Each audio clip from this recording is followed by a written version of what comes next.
I set the table for 6, candles lit, food steaming, glasses lined in perfect symmetry. I had imagined laughter filling my little apartment, their voices bouncing off the new walls. Instead, silence sat across from me. 6 empty chairs. My phone buzzed. A message from my mother. "We're at your sister's. Her place is beautiful. We'll come another time. Your apartment is, well, not great. Not great." That was her verdict. On my home, on me. I didn't cry. I just looked at the table, at the food cooling, and let the stillness sink into my bones. That's when I heard the soft knock. My grandmother. Wrinkled hands, warm smile, walking stick tapping against the floor. She stepped in, her eyes shining as if this place was a palace. She pressed a small box into my hands. "For your first home," she whispered. Inside, a vintage gold locket. Old, delicate, priceless in meaning.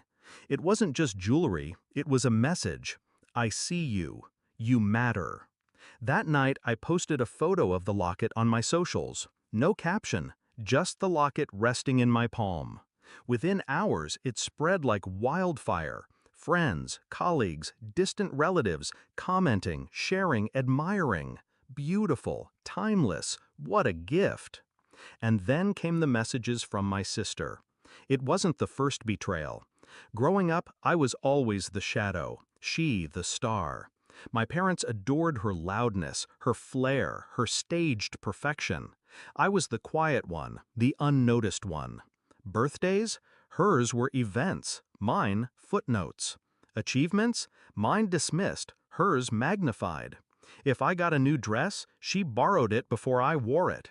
If I saved money, she found a way to spend it. I told myself it didn't matter, that one day they'd see me, that building my own life, my own home, would finally turn their heads. But the night of my housewarming, when they chose her over me, I understood the truth. They never would, unless I forced them to. Her first text after the locket photo was innocent. "Where did you get that? It looks expensive." I didn't reply. The second one came sharper. "Mom says you shouldn't flaunt gifts. People will think you're showing off." Then, "Delete it. You're embarrassing the family." I smiled. The shift had begun. Because what my sister hated most wasn't me being ignored. It was me being noticed. I planned carefully. First, I let the photo breathe. I posted nothing else. Just silence, letting people's attention linger on that single image. Then, a week later, I posted a shot of my apartment. Sunlight streaming through the window, the locket hanging from the curtain rod. Minimal caption, "Home." The comments exploded. "So cozy, elegant, you've got taste." Soon, whispers started. Relatives calling me, not her. Friends inviting me to gatherings, asking about my style, my choices. Suddenly, the spotlight tilted, and my sister felt it. She texted again. "Why are people asking about your place? You live in a shoebox." I didn't reply. Then came the party. Not mine, hers. A dinner with family, her usual arena for showing off. I went, calm, deliberate, wearing the locket. The moment I walked in, people noticed. Compliments flew. Even the relatives who used to ignore me leaned close, asking, "Where did you find something so exquisite?" I saw it in her face, the tightening jaw, the forced smile. And when my mother reached for the locket, saying, "It's beautiful. I've never seen you wear jewelry like this," I delivered the blade, soft but sharp. It was Grandma's gift. She said it belonged to someone who would cherish it. A silence settled. Eyes flicked to my grandmother, who nodded gently, confirming every word. My sister's smile cracked. My parents looked caught, almost guilty, as if for the first time they'd realized what they had abandoned that night.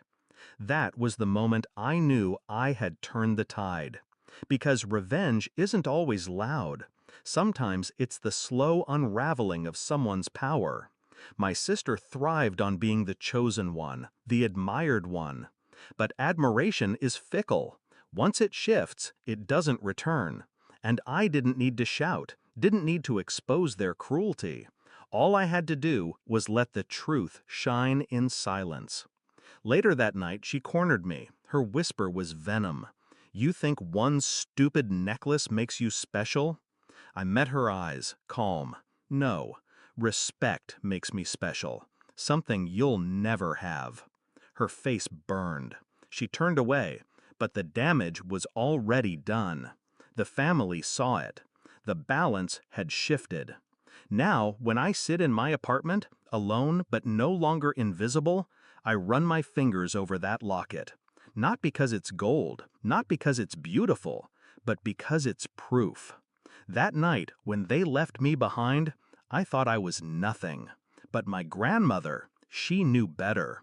She gave me more than a gift. She gave me the weapon I needed, and I used it. I don't need their approval anymore. I don't crave their attention. I